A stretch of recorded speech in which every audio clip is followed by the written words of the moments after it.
So there are a couple of changes with the Pixel 11 Pro XL, but there are a few things that are left unchanged. Now first, let's talk about the design, but before that, if you want Pixel on a budget, you should check out the product listed in this video. It's on a massive deal right now. Now talking about the design, Pixel 11 Pro XL and 10 Pro XL both got almost similar design, but there are slight changes on the back. Now we got the cameras toe to toe. That means it is now covered with the glass, including the flashlight, which is now called a Pixel Glow. That is now changed, and there is no temperature sensor on the Pixel 11 Pro XL, but that Pixel Glow is actually for the notifications, the Gemini stuff, and probably the charging thing with the Pixel 11 Pro XL. These are the few changes that we're going to get with the design on the Pixel 11 Pro XL. Now, according to the specs, let's compare the specs and see what are the changes with the Pixel 11 Pro XL versus the 10 Pro XL. Well, there are a few. It is going to feature a 6.8 inches display, exactly same as the Pixel 10 Pro XL. Some do suggest we are going to see M16 panel from Samsung, which is an upgraded panel, but right now we are not sure what are the exact peak brightness numbers with the Pixel 11 Pro XL. Second thing, the weight of the phone and the thickness. The thickness on Pixel 11 Pro XL and 10 Pro XL is exactly same, 8.5mm, but the weight is slightly dropped, and there could be a reason for it, and I'll share the reason later down the line, but it is 226 grams instead of 232. So these are 226 is actually a rumored number, but 232 is the official number. So that is about 6 grams lighter than the Pixel 10 Pro XL. Not massively, but yeah, this is what it is. Tensor G6 is the actual upgrade on the Pixel 11 Pro XL, where we're going to see a 2nm TSMC process, which will going to boost the performance on the Pixel 11 Pro XL. Well, there are a few cores this time, but these cores are upgraded,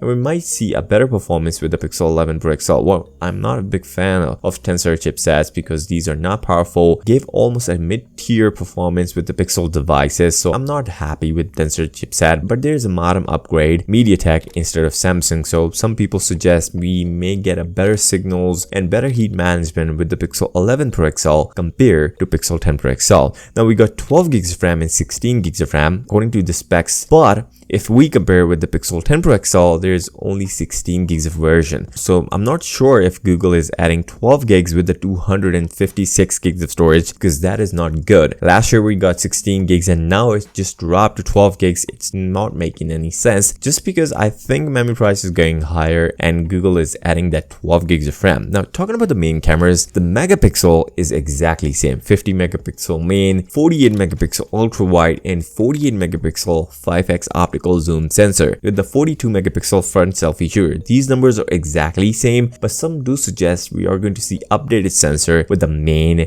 and a telephoto sensor. So I'm not sure if the aperture is getting better or anything like that. We don't have enough information about it, but the megapixels will be exactly same as Pixel 10 Pro XL. Maybe some software upgrades, we're not sure. The battery is somehow smaller. So according to the spec sheet, 5115 milliamp with the Pixel 11 Pro XL compared to 5200 with the Pixel 10 Pro XL. So I'm not sure if the battery performance is getting better or worse with the Pixel 11 Pro XL. That could be the reason of weight drop for about 6 grams, 226 with the Pixel 11 Pro XL and 232 with the Pixel 10 Pro XL. So these are the few changes. We got the exact same 45 watt fast charging with the Q2 wireless charging support. The IP60 is exactly same. Yes, we are going to see Android 17 with the Pixel 11 Pro XL. So these are the few changes. The colors are probably the change thing we got with the Pixel 11 Pro XL, and that camera is going with the glass all around. These are the few changes with the Pixel 11 Pro XL. So what are your thoughts? Would you go with the Pixel 11 Pro XL or stick with the Pixel 10 Pro XL, or you want to buy it with the discount pricing with the Pixel 10 Pro XL because it's quite cheap? Pixel 11 Pro XL will probably cost us $1299 according to some rumors. On this note, if you're still here, give this video a thumbs up and subscribe to the channel. I'll see you next time. Until then,